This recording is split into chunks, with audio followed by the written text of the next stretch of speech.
નમસ્કાર વિદ્યાર્થી મિત્રો, કેડી એજ્યુકેશન યુટ્યુબ ચેનલમાં આપ સૌનું હાર્દિક સ્વાગત કરું છું. આજનો જે ટોપિક છે એ મહત્વનો છે, કારણ કે આજે આપણે એક નવો ટોપિક જે છે ગુજરાતનો ઇતિહાસ પાર્ટ 1. એમાં આપણે 20 મોસ્ટ આઈએમપી એમસીક્યુ જોઈશું, જેનાથી પરીક્ષામાં આપણને ઘણો બધો ફાયદો થાય. આવી રીતે આપણે પાર્ટ 1, પાર્ટ 2, પાર્ટ 3, પાર્ટ 4 એ રીતે આગળ આપણે જોતા રહીશું, જેનાથી ગુજરાતનો ઇતિહાસ સંપૂર્ણ કવર થઈ જાય. બરોબર. તો આજે મહત્વનો જે ગુજરાતનો ઇતિહાસ છે એ લઈને આવ્યા છે. જોતા પહેલાં મિત્રો, વિડીયોને લાઇક, શેર અને સબસ્ક્રાઇબ પણ કરી દેજો. તો ચાલો આપણે જોઈએ.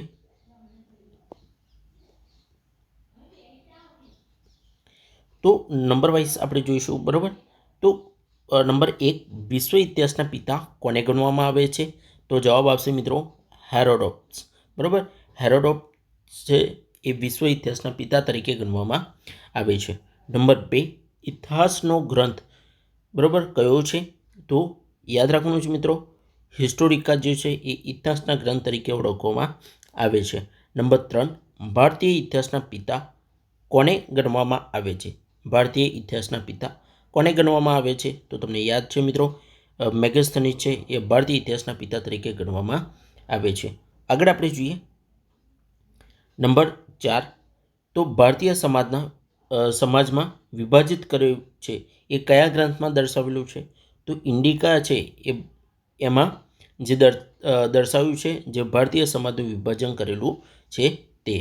આગળ આપણે જોઈએ નંબર 5, સિકંદરના સેનાપતિ પોતાના રાજદૂત તરીકે તેમને ચંદ્રગુપ્ત મૌર્યના દરબારમાં કોને મોકલે છે?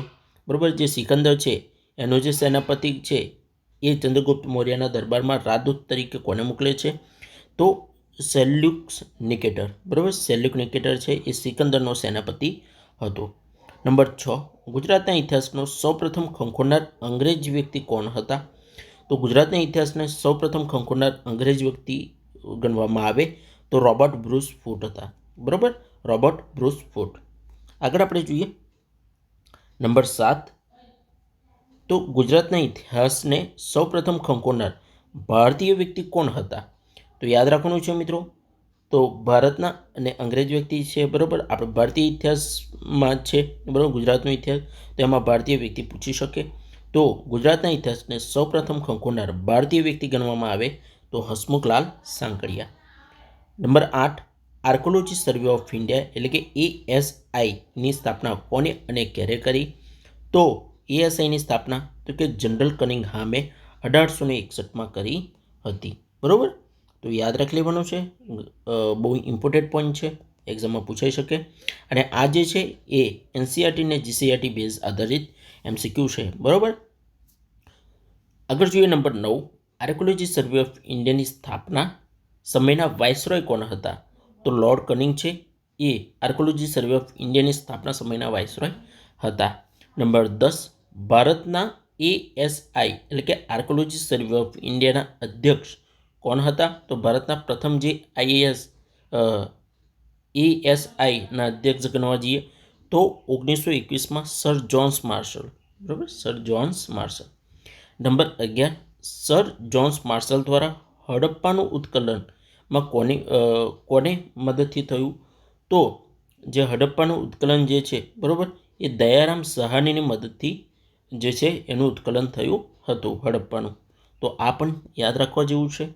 આગળ આપણે જોઈએ તો રંગપુરનું સંશોધન કયા વર્ષે થયું? તો આઈએમપી છે મિત્રો. બરાબર. યાદ રાખી લેજો, રંગપુરનું જે સંશોધન છે 1931માં થયું.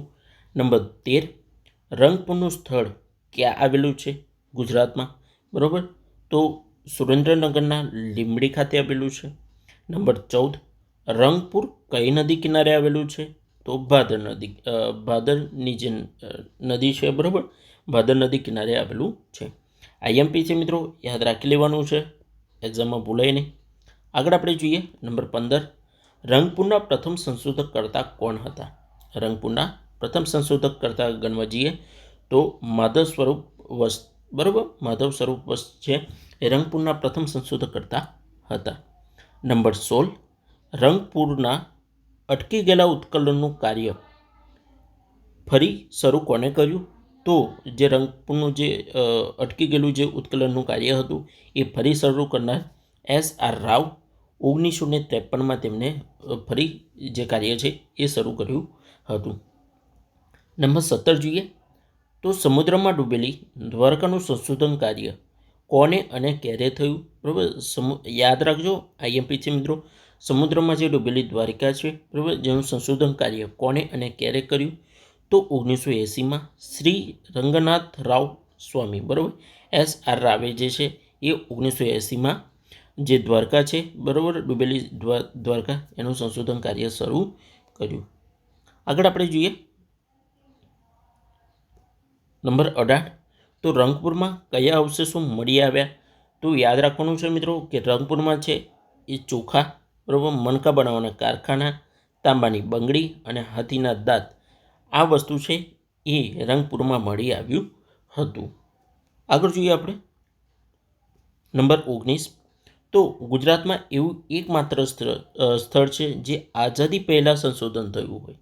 તો માત્ર યાદ રાખવાનું છે મિત્રો, રંગપુર છે એ આપણી ગુજરાતની આઝાદી પહેલાં, એટલે કે ભારતની આઝાદી પહેલાં જે છે આનું સંશોધન કાર્ય થયું હતું રંગપુરનું. નંબર 20 યુનાઇટેડ સ્ટેટ ઓફ કાઠિયાવાડમાં, યાદ રાખવાનું છે મિત્રો, યુનાઇટેડ સ્ટેટ ઓફ કાઠિયાવાડમાં મળી આવેલ પ્રથમ સ્થળ કયું? તો રંગપુર. આગળ જોઈએ આપણે નંબર 21 તો દયારામ સહાની દ્વારા 1921માં પંજાબમાં લાહોર પ્રાંત મોન્ટેગોમરી જિલ્લાની કઈ નદી કિનારે હડપ્પાનું ઉત્ખનન થયું હતું? તો યાદ રાખવાનું છે મિત્રો, રાવી નદી કિનારે જે છે, બરાબર, એ હડપ્પાનું ઉત્ખનન કાર્ય થયું હતું. મિત્રો આ જે હતા આઈએમપી MCQ, બરાબર, જે તમને એક્ઝામમાં છે એ મહત્ત્વનો ભાગ ભજવી શકે છે. આ જે 5 થી 7 મિનિટ છે એ તમારી વેસ્ટ નહીં જાય, બરાબર. એક વખત વિડીયો જોઈ લેજો, બહુ જ મહત્ત્વના નીવડશે. આવી રીતે આપણે રેગ્યુલર 1 by 1 જે છે એ MCQ લઈને આવીશું. એક નવા વિડીયોમાં મિત્રો ફરી મળીએ, તો રજા આપજો. નમસ્કાર. અને હા, તમને વિડીયો ગમે તો મિત્રો આગળ શેર કરવા પણ વિનંતી, જેનાથી તમારા જેવા અનેક વિદ્યાર્થીઓને પણ આનો લાભ લઈ શકે. તો એક નવા વિડીયોમાં આપણે ફરી મળીએ, તો મિત્રો રજા આપજો. નમસ્કાર.